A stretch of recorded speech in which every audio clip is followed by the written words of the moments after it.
Hi, this is Peyton with Girls Gone Right, and today we are going to be reacting to a cut video. Basically, the cut is known for their very liberal takes, but I find it fascinating because it's a social experiment. So they basically are diving into society and culture and conversation and seeing how people actually behave and act in certain predicaments and how they are truthfully answering. So I find it very fascinating. And today we are going to watch 100 people tell us their body count. So I'm really nervous because this is gonna be dicey. It's gonna go either way. And also keep in mind, this is very liberal. A lot of their stuff is just very left leaning and you get a whole different mix of people in here. So let's get to it and I'm gonna give you my thoughts.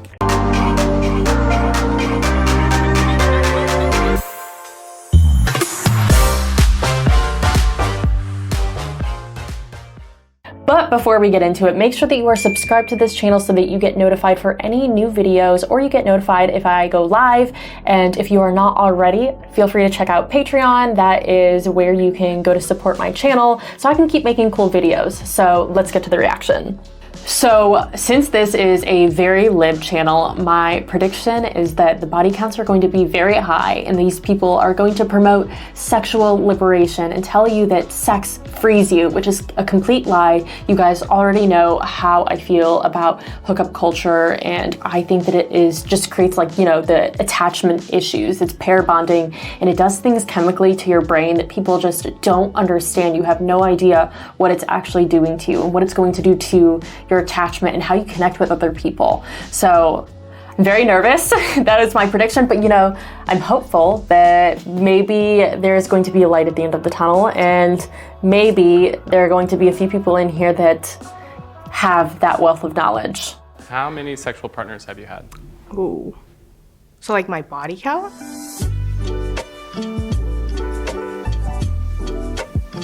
How many sexual partners have you had? Oh, fuck. Like in my life or recently? Decline to answer. Yeah, we might have to skip that one. I'm not gonna answer. How many sexual partners have I had? A lot.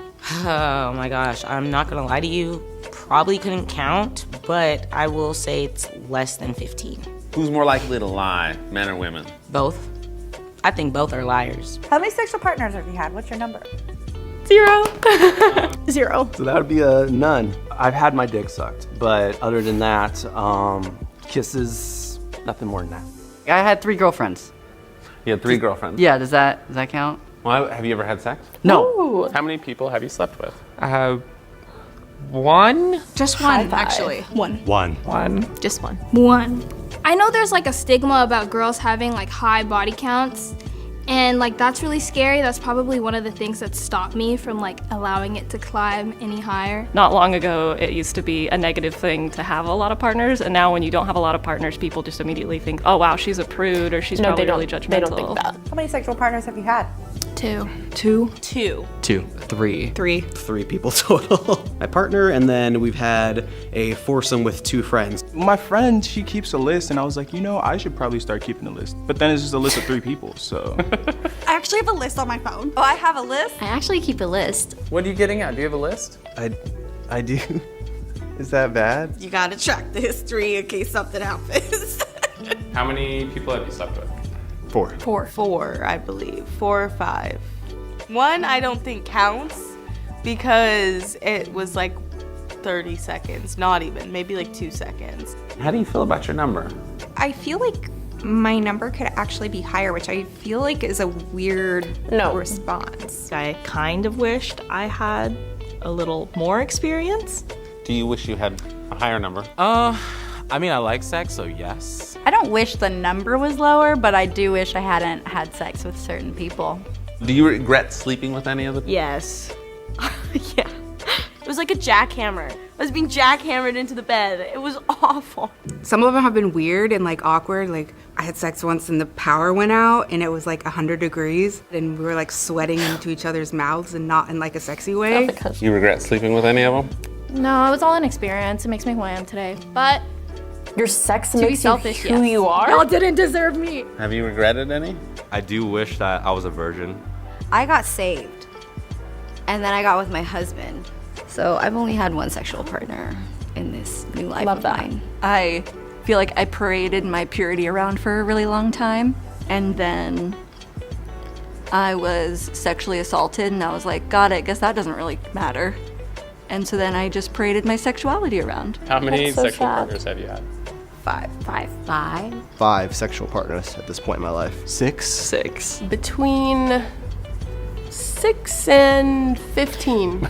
It's a big difference. Is it because you don't know exactly? Girls gotta have some secrets. More than 7, less than 15. More than 10 and less than 20. What are the stereotypes around numbers? You know, men are studs if they sleep around, the women are sluts. You got the high numbers, kind of hoeing around, been around the block a couple of times, had a hoe chapter. Right now I'm like very heartbroken and like I'm in kind of like a hoe era. I had like a little hoe phase. Have a hoe phase, like just do it. I definitely had like a bit of a phase, but I've kind of grown out of that phase. I don't think it necessarily reflects who I am as a person. I'd say a lot of it was like trying to find love and find acceptance through sexual intimacy. A lot of it was meaningless. Some of it was coping with heartbreak from someone else. How many sexual partners have you had? Maybe 20. 20. How do you feel about that number? Not proud. There is some shame built in. I'm worried about judgment and what other people think of me based on it. When you hear a higher number, you probably think that this person has a higher chance of like contracting an STD. That's how Nobody it wants works. like a used car.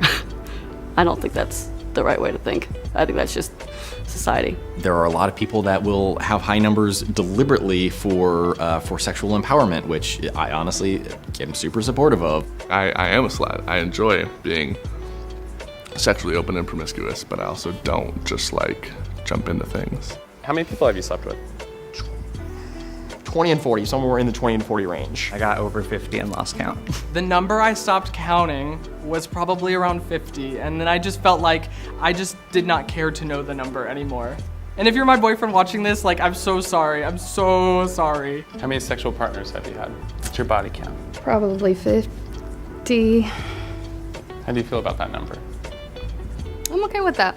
I'm not willing to just like go home with anyone anymore, which is something I feel like I used to have a bit of a problem with. I used to be very self-conscious about my number when it was low. There's a lot of pressure in society to be the person that's having sex with a lot of people. Whenever I was younger, I thought like having this higher number like meant something. But yeah, as I grew, I was like, that's not really for me. How many sexual partners have you had? 60 to 70 at this point. You feel good about your number? There's always room for more, but at this point I'm content. Somewhere around 70. I also want to put an asterisk that for me, sex is any time I've given or received pleasure using like my genitals with another person. How many sexual partners have you had? Define sex. It depends on how you define it. Most people, like my friends, are defined by body count, by like penetration. In the gay world, I think that you include oral, because sometimes it's the only thing we can do. I'd say it's not sex unless something's going in a hole. Like PIV. I've had sexual experiences with a number of people. It's not just a penis going in something. Sex to me is oral sex, and also like digits. Like if you penetrate with fingers, I feel like that's sex. How many sexual partners have you had? I'm gonna say at least 100, and that includes like oral, anal, like maybe over 150. Is it sex if the penis is in you, but like it's not hard? Yes. What if you put a spoonful of ice cream in your mouth and then you take it out, but you don't eat it?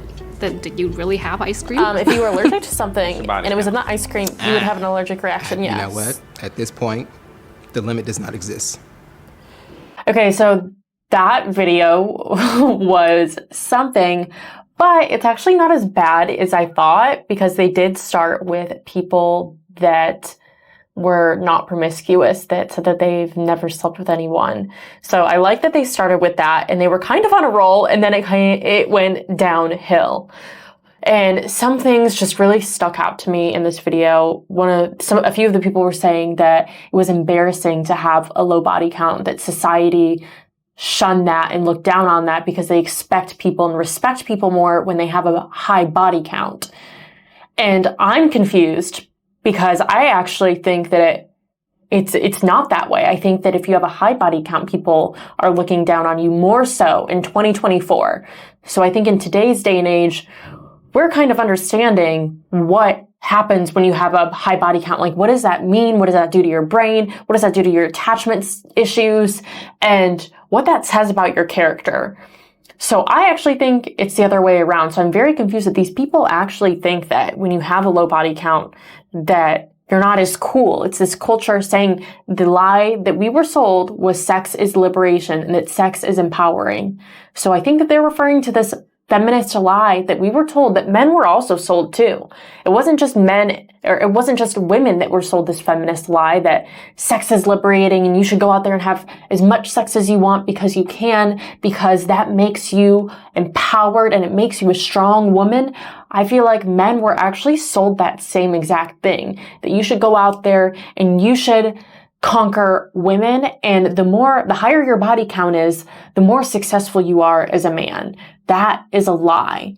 And we're seeing this not just in women, but these men too. I think it was more so that the men were leaning towards this, stating that when you have a high body count, that you're more respected, which is really, really sad, because I think it's the other way around. I think that if you have a low body count, it just shows that you are more intentional and that you have more self-control. So the sexual assault victim, that story is so heartbreaking, because she said that she was pure before that incident happened. And then after she was sexually assaulted, that she felt unworthy and she didn't feel like there was a point anymore of protecting her promiscuity and protecting herself and respecting herself. So that breaks my heart to think that something happened to this woman that was out of her control. It was not her decision, but it was her situation. And that led her ultimately to not respect herself anymore. That she felt like she was just unworthy of loving herself. And again, this is the lie that they are selling you, that sex is liberation, that go out there and have it. It doesn't matter how many partners you have. You can have it with anyone that you want. And we're to the point in society where people are telling you you can have sex with a man or a woman. It doesn't matter what gender you are. It doesn't matter what your pronouns are. You can call yourself whatever you want. You can sleep with whoever you want. You can have sex and do it in any way, anywhere, with any age, with any gender. It doesn't matter, because sex is sex and it's just pleasure. And again, this is tying into this horrible sex revolution that we've gotten into, because sex is not just pleasure. I think that's where a lot of people get it wrong. We're not supposed to be going out there and having sex with anybody that we want for pleasure, because that releases a chemical in your brain that is extremely damaging, because sex is not just pleasure. I think sex is such a beautiful thing when you're doing it for the right reasons. Obviously, when it's within a relationship and it's between two people, it is something that is supposed to make you stronger as partners and grow in intimacy, and therefore grow your relationship. And it just has other meanings than just pleasure. And we are currently in a pleasure-seeking world where now everything is about pleasure. It doesn't matter what it is. Everything has just turned into a pleasure-fulfilled world. I think everyone is seeking pleasure in everything nowadays, in sex, in multiple sexual partners, in sexual fetishes, living out these crazy ideas and making other people validate them, because they don't actually have their true purpose and their true pleasure in life, which is faith. Everything is very secularist now. We are flowing towards individualism, and what comes with that is hedonism. Everyone is just self-serving, and when you live a life without morals or values, and you don't have anything guiding you, when you don't have your anchors in the ground, like to me, my faith is my compass. It tells me right from wrong, because there is a right from wrong. And when you ignore that there is, if you act like there is no right from wrong, you live a very confusing life, because ultimately, whether you want to believe that there is a right and wrong or not, there always will be. If you want to deny it, that's fine, but there is still a right and wrong. So I think we are looking at a society where people have strayed away from their morals and values and their moral compasses, and they lack pleasure, they lack happiness, they lack purpose. So they're trying to seek it elsewhere in the world. And in the Bible, it says, do not love things of this world. And I think that is really relevant to what we're seeing today, that everyone is loving things of this world. People are seeking this in social media, in, they're following. Instead of seeking guidance from God, they're seeking guidance from people on the internet, where the likes are going, where the views are going. People are letting that be their moral compass as to what and determine what they do next. Another comment that someone made was sex is kind of awkward. And yes, it is awkward if you're doing it with someone that you don't know and it's hookup culture and there's no feelings there and there's nothing more than just the physical attention that you're getting in that moment and that physical touch that you're getting right in that moment. It is something that is your instant gratification, and it is really awkward. You're doing something that is super intimate. You're taking off all of your clothes. You're literally stripping yourself for some stranger to see, or someone that you don't really know or that you don't really care about. That is literally the most intimate thing that you can do with anybody, which I find fascinating, that you can meet someone and, you know, give yourself to them, the most intimate part of yourself. So yeah, it seems like it's going to be a little awkward if you're just doing that with anybody and everybody. I guarantee you that if your body count is 100, that you don't actually know all of those people, and you probably didn't have an emotional connection with all of those people, because I can barely have an emotional connection with like 10 people, like actually like getting to know someone and liking them and having that go into a relationship. So I don't know how all these people are meeting each other and then just having sex, because that is a really big deal to give yourself to someone in that way.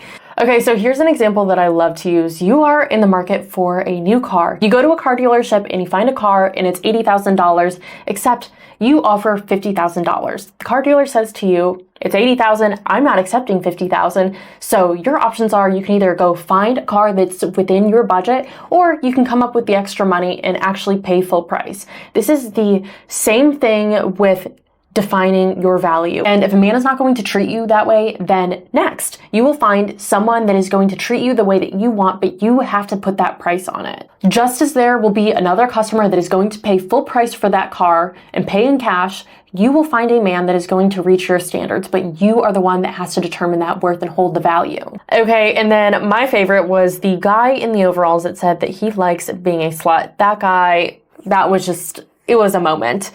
I would never take advice from a guy wearing a shirt that says, I'd rather be sucking and shucking at the corner. I don't even know what that means, to be honest. I don't even want to think about that too hard and figure out what it means. But what an interesting choice of apparel for this. I wonder if he knew that this is the topic of conversation that he was going to have, so this is what he chose. Because it's very fitting with his answer that he does enjoy being a slut. So my advice is that you do not take advice from a guy in overalls wearing a shirt that says that. So all in all, I feel like that went a lot better than I thought. There was a good bit of people that actually had some morals and values, and they understood the consequence of a high body count, and they were not promiscuous, or they had a body count of 0. So I think that was very refreshing that they started off with that, and then it kind of just went downhill. But again, I think this is the lie that society has been sold, that sex is liberating. This is the same lie that we've been saying over and over again, that lets females go on OnlyFans and think that it's okay and that there are no repercussions and there's no consequences to it and there's no emotional damage from that. That is the lie that we are being sold, is that sex is just sex, porn is just porn, it doesn't matter, it doesn't do anything to your brain, we're all gonna be fine, just keep doing it, just keep having pleasure for fun. Pleasure, you can get it anywhere, instant gratification, there is no consequence whatsoever. And this goes far beyond the sex revolution. This goes to a lot of things, that no one wants to be held responsible for their actions anymore. There's no personal responsibility. They're trying to take that away. It goes beyond just sex. And I think we can see that right now with Biden wiping student loan debt, showing that there is no responsibility, that you are not responsible for your choices anymore. This bleeds into the pro-choice movement, which to me, pro-choice is not pro-choice, it's anti-consequence, because your choice is having sex. That is the choice that you made. Did you get to choose that? Yes or no? Yes. So that means what is the choice after that? That is not a choice. That is your consequence to an action. Having a baby is a consequence to an action, and people are trying to get away from any sort of consequences in life.